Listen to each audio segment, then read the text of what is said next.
இன்னைக்கு நம்ம little super stars TV மொபைல்னு ஸ்கிரீன் அடிக்ஷன்ல முழுகி போகாம ஓடி ஆடி விளையாடி ஹெல்தியாவும் ஷார்ப்பராவும் வளரணும் இல்லையா? 50+ kids centric amenities. Stepstone Viram phase 2 kids themed apartments. Stepstone Viram Phase 2 காட்டுப்பாக்கம்ல premium 2 and 3 BHK apartments just 79 lakhs all inclusive. இல்லை, பின்னணிலாம் ஒன்றும் கிடையாது. ஒரு வழக்கு, அந்த வழக்கு ஏற்கனவே முடித்து வைக்கப்பட்டிருக்கு. அப்போதைய ஆட்சியாளர்களுக்கு இர்ஃபான் நெருக்கமாக இருந்தார். அவங்களுக்கு அவர் பிரியாணி சாப்பிட்றது, அவருடைய செயல்பாடுகள் எல்லாமே நேர்மையாகவும் நியாயமாகவும் ரொம்ப பிடிச்சிருந்தது. அப்போ அதே ஆட்சி மாற்றம் ஏற்படும், ஆடிய ஆட்டத்திற்கெல்லாம் பதில் சொல்லிதான். ஆனால் தம்பி தவறை தாண்டி தப்பு செஞ்சார்ன்றதை தாண்டி தொடர்ச்சியாக தப்புகளை செய்வதையே வழக்கமாக கொண்டு அதை வச்சு வியாபாரம் பண்ணி காசு சம்பாதிக்கிறாங்க. தொடர்ந்துமே தொப்புள் கொடி கட் பண்றதையும் ஒரு தனி வீடியோவா போட்டிருக்காரு. ஸோ எந்த தைரியத்துல சரி உங்களை தைரியம் இல்லைம்மா, அவங்களுக்கு தெரியாது எதை வச்சு வேணாலும் சம்பாதிக்கலான்னு. இதை எடுத்து போட்டால் நல்லா ஓடும், யாருமே எடுத்து போட்டதில்லை. இல்ல சார், ஒரு ஆபரேஷன் தியேட்டர், அது சென்சிட்டிவான ஒரு பிளேஸ், அங்க ஒரு வீடியோ அப்படி எப்படி அலோவ் பண்ணாங்க? ஓகே சார், இப்போ இந்த கேஸ் அப்போ விட்டுட்டாங்க, இப்போ ஆரம்பிச்சதுக்கான காரணம் என்னன்னு நினைக்கிறீங்க? இல்லை, அவர் திமுக ஆதரவாளர் அப்படின்ற ஒரு விஷயம், அதுக்காக முடிச்சு போட்டாங்கன்னா அது தப்பு. முடிந்த ஒரு வழக்கை எடுத்து அப்படி பார்த்தா பல வழக்குகள் எம்ஜிஆர் காலத்துலேருந்து பெண்டிங்கில். ஸோ அப்படி இருக்கும்போது அப்படி பண்ணால் தப்பு. ஆனால் இவர் செஞ்சது சரியான்னு பார்த்தா அது தப்பு. ஆமாம். ஸோ இதுதான் ஓகே சார், நம்ம ஆல்ரெடி பார்த்துட்டு இருக்க மாதிரி நிறைய பிரச்சனைகள்ல அவர் மாட்டியிருக்காரு. அதுக்கப்புறம் மாட்டலாமா, கிரகம் அவரை விட மாட்டேங்குது. ஓகே, ஒரு மாட்டணும் போய் மாட்டலை. அவருக்கு அந்த மாதிரியான ஒரு தூண்டுதல் வருது, நீ பண்ணு, அப்பதான் நீ ஜெயிலுக்கு போவ, அப்பதான் ஃபேமஸ் ஆவ. அதுதான் சரி. இப்போ நிறைய பிரச்சனையில இது பண்ணியிருக்காரு. எதனா ஒரு இதுலயாச்சும் அவருக்கு ஒரு சரியான தண்டனையோ இல்லாச்சும் ஒரு வார்னிங்கோ இந்த மாதிரி கொடுத்துருந்தா அவர் தொடர்ந்து இந்த மாதிரி பண்ணியிருக்க மாட்டார் இல்லையா? அதுக்காக தான் இப்போ இருக்கிற போலீஸ் ஆட்சி மாறினோடனே அவர் வார்னிங் பண்ணுறாங்க. ஓகே, எல்லாத்துலேயும் தப்பு செல்லாம், உனக்கு ஆள் இருக்குது, அவர் இருக்குது, அறிவர் இருக்காது, அந்த மேடம் இருக்காங்க, இந்த எம்பி மேடம் இருக்காங்க, இப்படியெல்லாம் சொல்லிட்டு இருந்தல.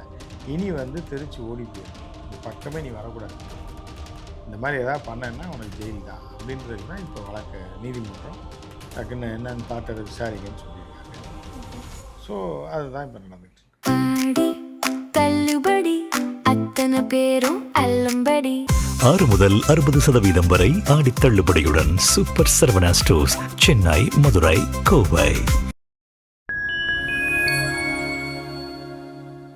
ஃபைன் டைம் நேயர்களுக்கு வணக்கம். இன்னைக்கு நம்ம கூட ஜர்னலிஸ்ட் உமாபதி சார் இணைஞ்சிருக்காங்க. வணக்கம் சார். வணக்கம்.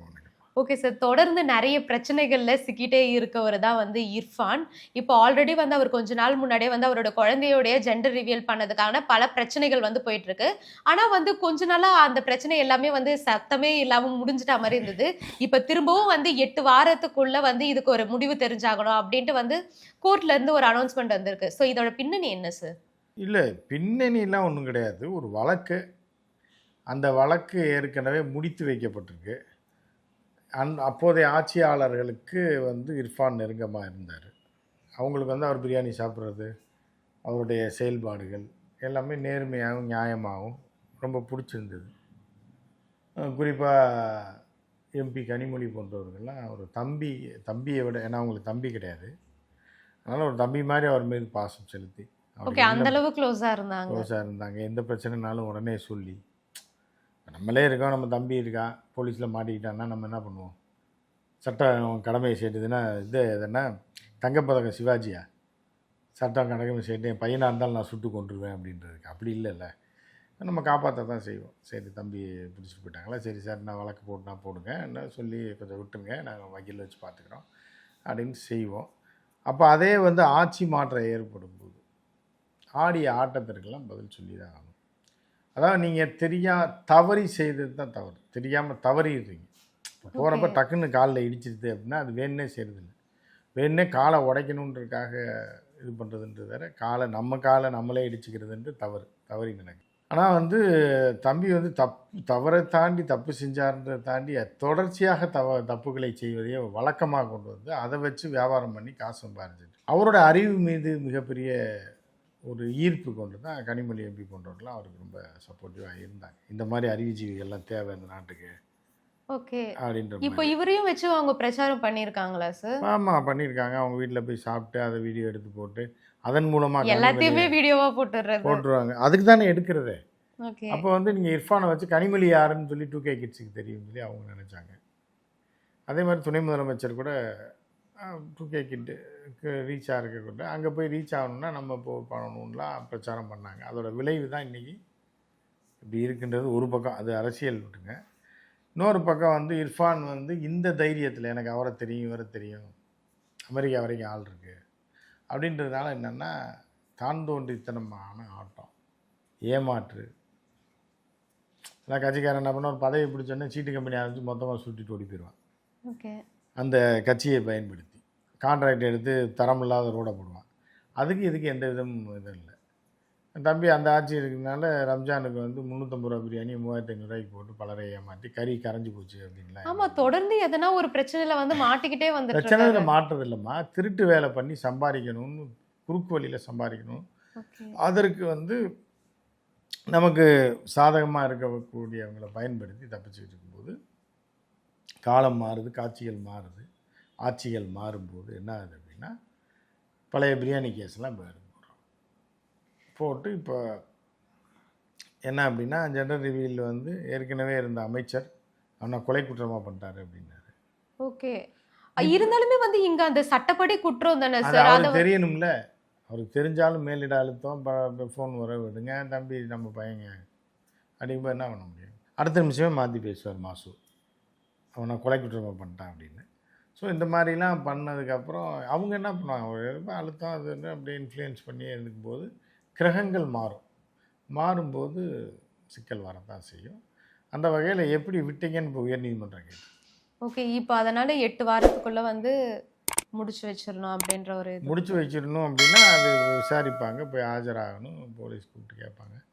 ஃபர்ஸ்ட் வந்து மன்னிப்பு கடிதம் கொடுத்ததுனால வந்து அந்த கேஸ் அப்படியே மூடி மறைச்சிட்டாங்க. இப்போ திரும்பவும் வந்து அந்த மாதிரி ஒரு மன்னிப்பு கடிதம் கொடுத்தா இப்போவும் அந்த கேஸ் முடிஞ்சிருமா சார்?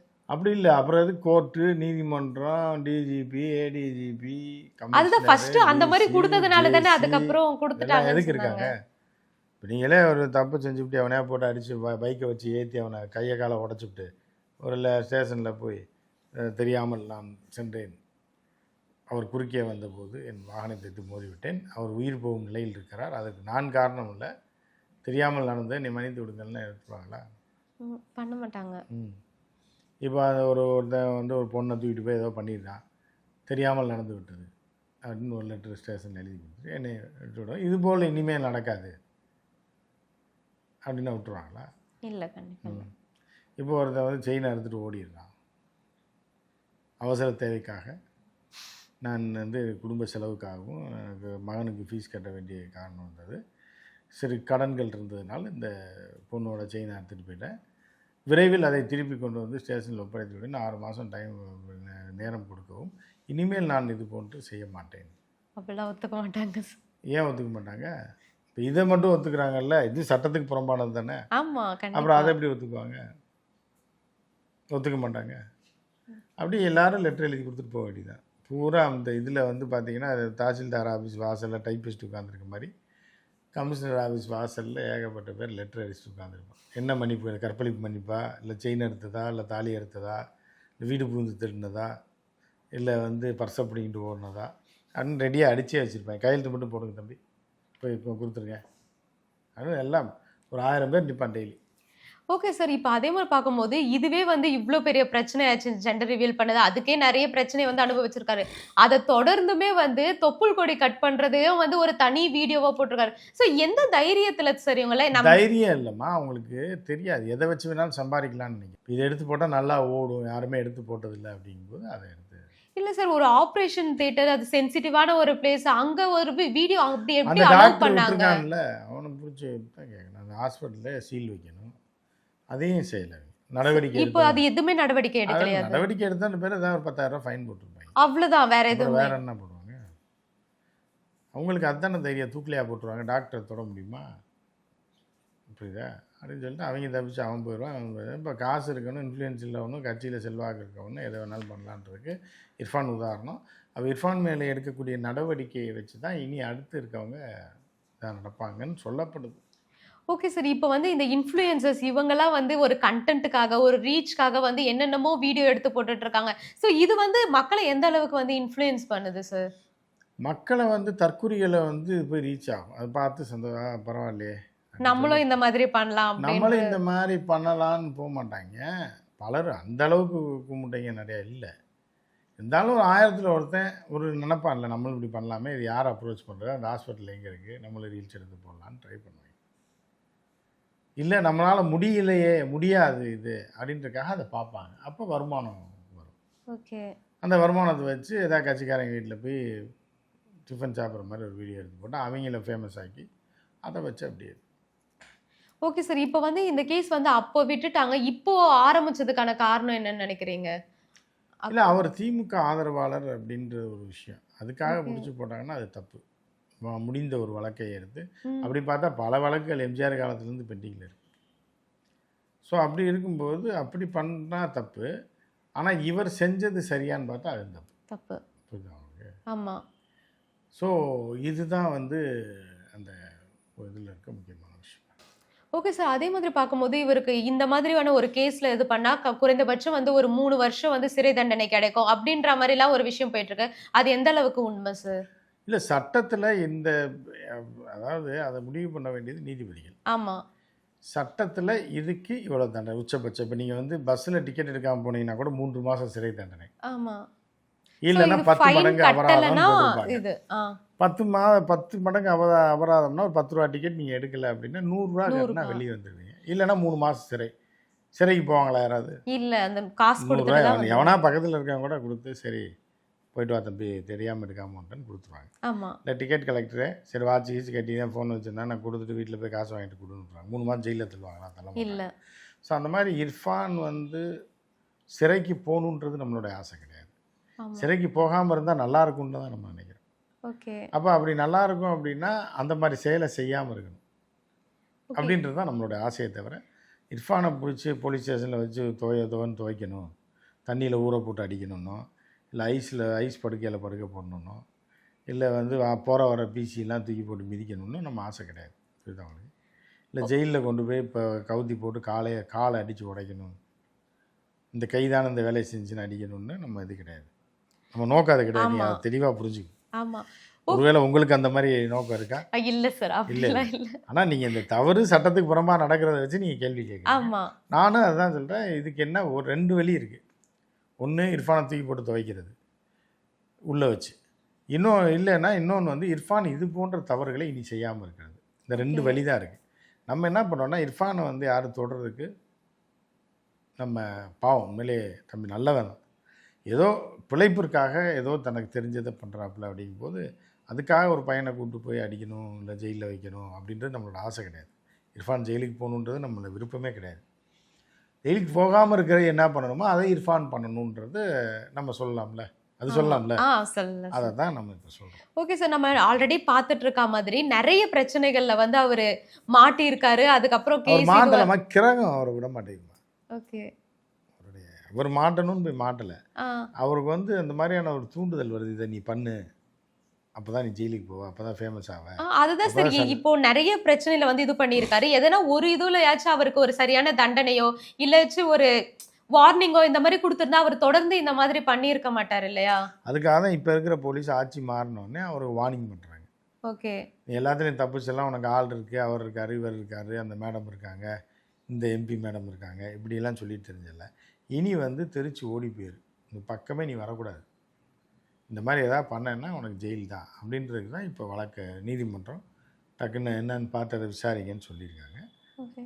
ஸோ அதுதான் இப்போ நடந்துட்டு இருக்கு. இனிமே அவர் இந்த மாதிரி ஏதோ புது பிரச்சனை போய் மாட்ட மாட்டாரு. நடக்கக்கூடாதுன்றது தான் நம்ம ஆசை. உங்களுக்கு அந்த மாதிரி ஆசை இருக்கா? இல்ல இனிமே சார். கான்ட்ரவர்சியாக மாட்டணும்னு? இல்ல சார். இல்லை அதே மாதிரி நம்மளுக்கும் அந்த பாவம் தான். ஆனால் என்னன்னா அதை செய்யாமல் இருக்கணும். இனிமேல் அதை செய்யாமல் இருந்தாருன்னா அவருக்கு நல்லது. செஞ்சாருன்னா அவருக்கு தொடர்ச்சியாக இனி பிரச்சனை வர்றதுக்கு வாய்ப்பு இருக்குது. இனி 5 வருஷத்துக்கு அடுத்து திமுக ஆட்சிக்கு வர்ற வரைக்கும் அவருக்கு பிரச்சனை தான். இதுதான் அவருக்கு. நீ வந்து போடலாம், அதுக்காக இன்னொரு பாய் கடையில் வந்து அண்டா பிரியாணியை 120 ரூபாய்க்கு வாங்கி அதை 330 ரூபாய்க்கு பார்சல் பண்ணி விற்கிற அப்படின்னா அது கூட வியாபாரம்னு விட்டுருவாங்க. சரி 1 கிலோவுக்கு 2 கிலோ கறி போடுறேன்னா அது கூட இல்லைன்னா கரைஞ்சி போச்சுன்னு சொல்லிக்கலாம்.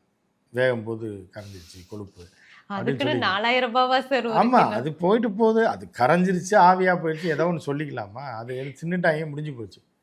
ஆனால் இதில் வந்து அப்படி சொல்ல முடியாதுல்ல. ஜெண்டர் ரிவீல்லாம் ஒரு நாட்டிலே நடக்கக்கூடியாத ஒரு இது. அப்போ ஆளாளுக்கு போய் துபாயில் பார்த்துடலான்றதுக்கு ஒரு வழிகாட்டி தானே. காசு இருக்கிறவன் துபாயில் போய் பார்ப்பான். அதுவும் இங்க இல்லீகல்னு தெரிஞ்சுமே வந்து ஒரு தைரியமா ஒரு வீடியோ போட்டிருக்காங்க ஜெண்டர் ரிவீல் என்ன ஜெண்டர்னு சொல்லி.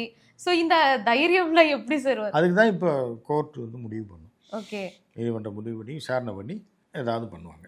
அதனால வெயிட் பண்ணி நம்ம பார்க்கலாம். ஓகே சார், நிறைய விஷயங்களை எங்க கூட ஷேர் பண்ணிக்கிட்டீங்க. Thank you sir. நன்றிம்மா.